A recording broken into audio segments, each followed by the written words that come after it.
Het project Natuurlijk Ferskaat is een periode opstart. Trolllandskapsbeheer Friesland en de Friese Milieufederatie. Maar echt het idee van we willen het Natuurlijk Ferskaat, dus de biodiversiteit vergroten in Noord-Eerst-Friesland. Er binnen al je thema-joen West, waarbij de inwoners echt mochten hun eigen ideeën mochten vertellen. En uit deze ideeën binnen een aantal dorpen kozen, waar al echt initiatiefnemers binnen, waar al mensen binnen die zeiden, nou wij willen wel heel graag met verder. En ze hebben 4 dorpen uitgekozen en hebben een subsidie aangevraagd bij het IEP Mierskipfonds. We hebben ook nog een stipje door de gemeente en door nog wat orenfondsen.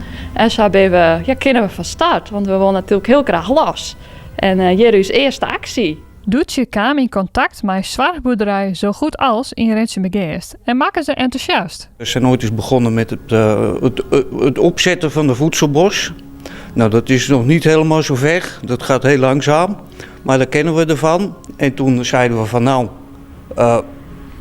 ze kwam langs, wil ik er aan meedoen? Prima, op die manier. Nou, je eerste actie is de tegel eruit en een plant erin. En je bent zo goed als al een kwekerij. Dus je bent nog van al je planten. Dus het is eigenlijk gewoon een prachtige locatie. Thijs en Twink kunnen je mij heel goed helpen. Als je hem vragen houdt over de planten. Als je hem denkt van nou, wat zie je, zei iets. Maar je weet dan net precies helemaal wat. Je kunt altijd advies vragen. Dus het is een hele mooie locatie om hier eens heen te gaan. En neem die tegel mee door die tegel uit de tuin.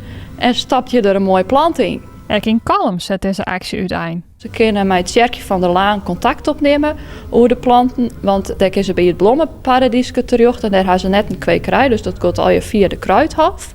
Dus dan moet je even van tevoren even bellen met het Tjerkje en dan kom je hem er vast wel uit. Ideeën over biodiversiteit binnen nog altijd welkom.